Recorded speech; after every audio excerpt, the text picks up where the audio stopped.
Salli wa sallim ya salam ala nabi khairil anam wal ali wa. Di antara sunat rawatib yang utama adalah rak'atani qabla subuh. Itu 2 rakaat sebelum subuh. Ini sembahyang rawatib yang paling afdal, sembahyang rawatib yang paling tinggi kedudukannya dari rawatib-rawatib lain. Sunat subuh bisa disebut juga sunat fajar, bisa disebut sunat dingin, bisa disebut sunat pagi. Sambatannya, ngarannya.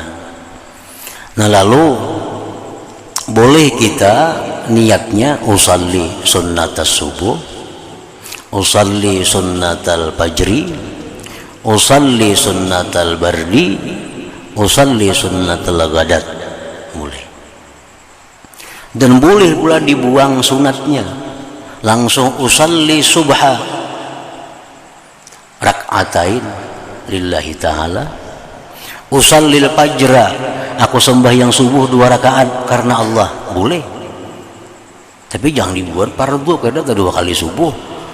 Ini tinggal fardunya. Usalli, aku sembahyang subuh 2 rakaat karena Allah, aku sembahyang fajar 2 rakaat karena Allah, aku sembahyang barat 2 rakaat karena Allah, aku sembahyang ghadat karena Allah 2 rakaat karena Allah. Boleh. Nah, para muhibbin rahimakumullah, dari beberapa hadis disebutkan bahwa sembahyang sunat subuh ini ringkas, artinya jangan panjang-panjang dan hanya 2 rakaat. Jangan ada sembahyang apapun sewaktu orang azan sampai kamar selain sembahyang sunat subuh ini. Jangan ada. Bacaannya sembahyang sunat subuh ini yang paling afdal adalah Fatihah dan Al-Kafirun. Rakaat kedua Fatihah dan Ikhlas. Ini yang paling banyak dipakai dan paling banyak hafal semuanya. Yang ada riwayat lain mengatakan dia sembahyang sunat subuhnya rakaat pertama Fatihah disambung Alam Nasrah seterusnya.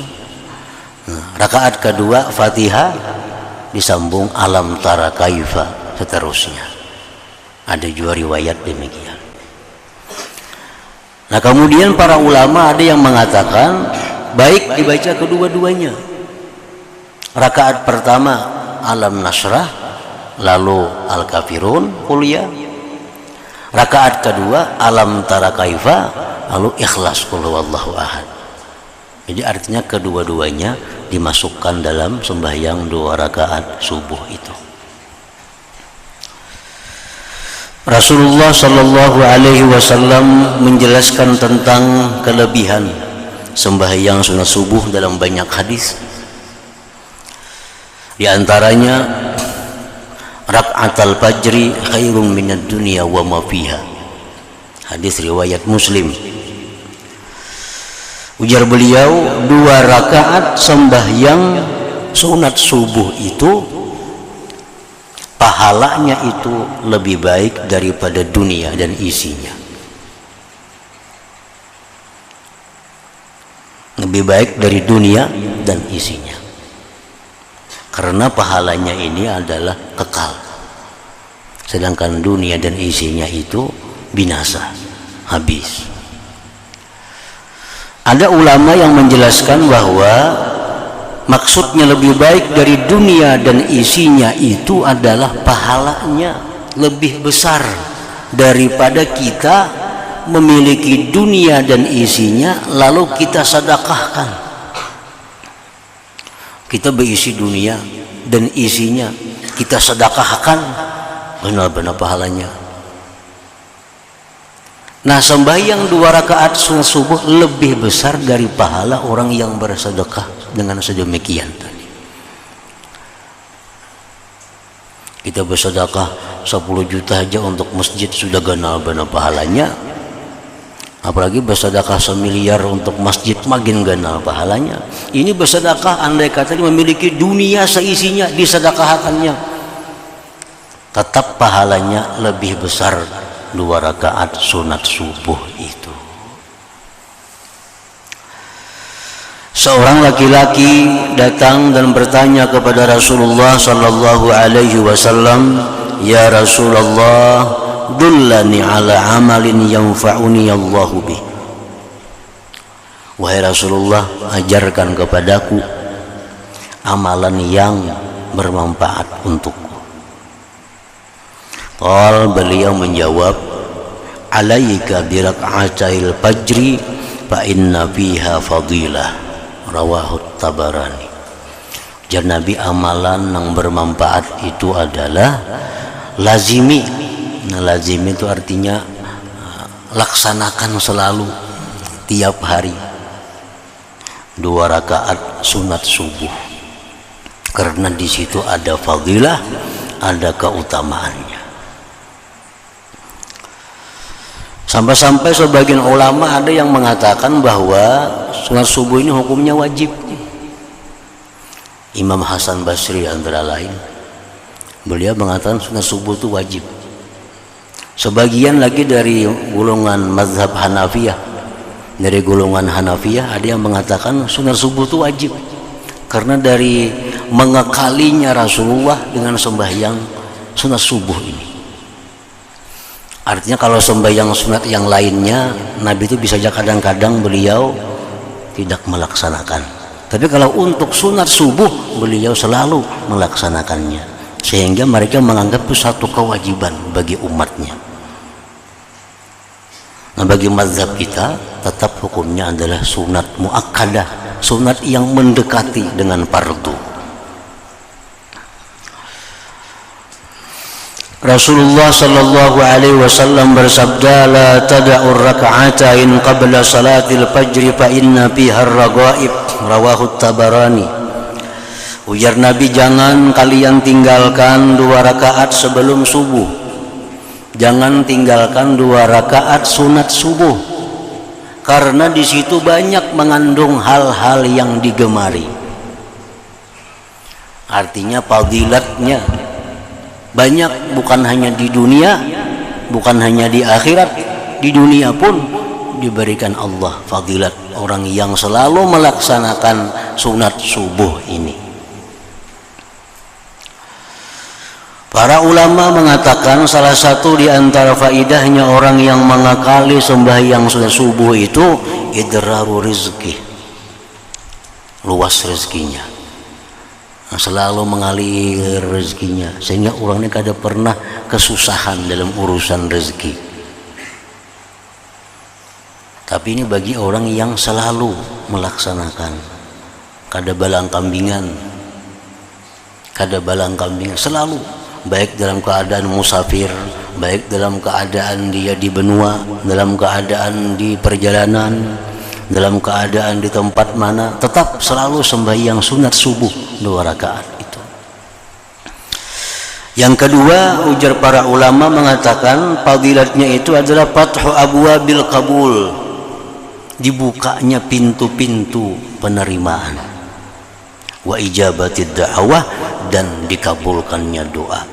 Jadi orang yang mengamalkan sunat subuh ini itu akhirnya kita doanya dikabulkan oleh Allah, doanya dikabulkan oleh Allah. Itu diantara fadilat orang yang memulazamahkan, melazimi, mengakali sembahyang 2 rakaat sunat subuh itu. Nah, Rasulullah sallallahu alaihi wasallam bersabda, "La yuhafizu ala rak'atil fajri illa awwab."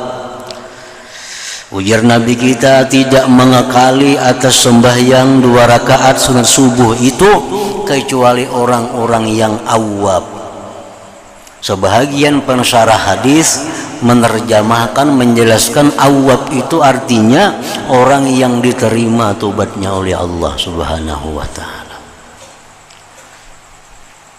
Tidak bisa mengakali, kada bisa mengamalkan sembahyang 2 rakaat sunat subuh ini kecuali orang yang diterima Allah tobatnya. Artinya orang banyak berdosa, orangnya tobat tapi belum diterima tobatnya oleh Allah. Nah, orang ini kada sanggup mengamalkan sunat subuh itu. Kalau orang ini orang baik, orangnya sudah tobat, tobatnya diterima oleh Allah, tandanya antara lain orang ini selalu melaksanakan sembahyang 2 rakaat sunat subuh tadi. Nah, jadi kita kalau mau ukur diantaranya sekian banyak ukuran tanda diterima tobat itu, ini antaranya. Nah, kalau kita selalu aja sunat subuh dilaksanakan, sunat subuh kada pernah perai sunat subuh, walaupun bangun subuh pukul 9 sembahyang subuh tetap sunat subuh ada, walaupun pukul berapa bangunnya sunat subuh tetap ada. Nah, pertanda itu tobat-tobat kita diterima oleh Allah Subhanahu wa taala. Karena ujar Nabi, la yuhafizu ala raka'atil fajar illa awwab. Nah, tidak diterima, tidak bisa mengakali, tidak bisa menjaga atas 2 rakaat sunat subuh kecuali orang yang diterima Allah tobatnya. Nah, para muhibbin rahimakumullah, jadi alangkah baiknya sembahyang sunat subuh ini dilaksanakan di rumah. Di rumah lebih baik daripada di masjid, lebih baik daripada di musalla atau langgar. Sembahyang sunat subuh ini lebih utama dilaksanakannya di rumah. Kalau di masjid ya kada apa-apa, sah-sah aja berpahalanya, cuma ganalnya pahalanya itu, besarnya pahala lebih besar dikerjakan di rumah. Nah, habis sembahyang sunat subuh di rumah hanya turun ke masjid. Apabila dihitung-hitung kalau sunat subuh ini dilaksanakan kada sempat sembahyang berjamaah, nah umpati sembahyang berjamaah, tinggal dulu sunat subuh, karena habis berjamaah dibayar sunat subuh itu, diqadha sunat subuh. Sewaktunya kada sempat, mun sembahyang sunat subuh orang untung dah berjamaah subuh, nah umpat sembahyang sunat subuh dulu, karena habis tuntung sembahyang subuh langsung diqadha sembahyang sunat subuh ini. Itu kada merusak amalan, kada merusak wirid bahwa kita mengamalkan, melazimkan, mengakalkan sembahyang sunat subuh tadi. Nang merusak itu apabila kadang-kadang terlaksana, kadang-kadang kada. Ini kada termasuk dalam yuhafiz, kada termasuk dalam menjaga. Orang yang menjaga itu selalu mengamalkan pada waktunya. Kalau ada halangan maka akan dibayar pada sesudah waktunya. Itu masuk dalam menjaga, masuk dalam memelihara.